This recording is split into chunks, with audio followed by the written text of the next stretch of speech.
What's up everyone, Lion Roar here, and we've got a brand new legendary hero in Gemstone Legends. It is VIVIEN, so of course I'm going to do a full breakdown.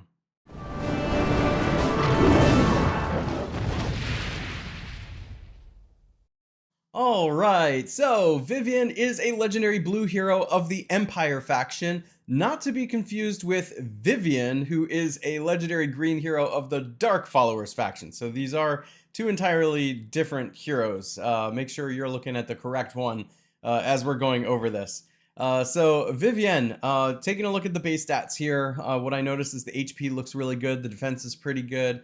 Speed's looking really good at 207, and mana gain at 23 means you just need to get it up 2 levels in order to match 4 gemstones to get the special to go off. And she is a healer specialist, so pretty much everything we're going to look at here is really centered around HP as you're considering what kind of equipment upgrades and relics to use here for this one. So she is an HP leader in the arena. Again, I always like to use the speed leaders because I just think speed is the name of this game. But you can use that if it works well. I mean, it does synergize with her, so do keep that in mind. I'm just almost always going to use a speed leader. Let's take a look at the active skill. Pledge of the Waters grants Soul Enlightenment status to a targeted ally and herself for 5 turns. So Soul Enlightenment status is a really good one, which means that there's an increase by 25% to mana gain from all sources.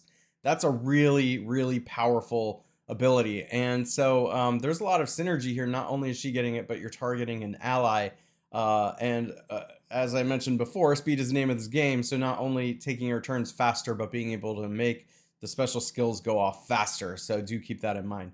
Grants Color Master status to a targeted ally and herself for 5 turns. That means they get the color advantage, dealing more damage based on color, but now it's just pretty much against everybody. Restores 40% of caster's max HP to an ally. So that's where the healing comes in. You're going to want to really pump her HP up so that max HP stat is as high as you can possibly get it. Now let's take a look at the passive skill, Blessing of Avalon. If she's affected by 3 or more positive statuses when using her special ability, she grants Spell Shield status for 4 turns to all allies affected by 3 or more negative statuses and restores 20% of target's max HP to all allies below 50% HP.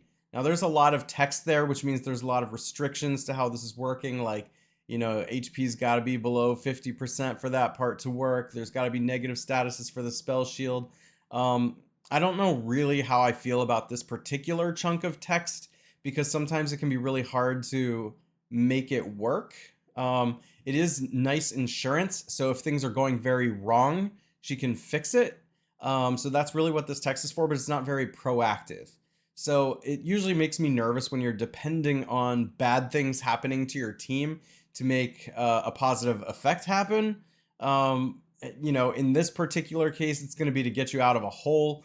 My preference when playing games like this is to have abilities that are more proactive, that are not depending on things like allies dying or being dealt damage or having status effects and stuff like that. Because the problem is it can be hard to get around those status effects.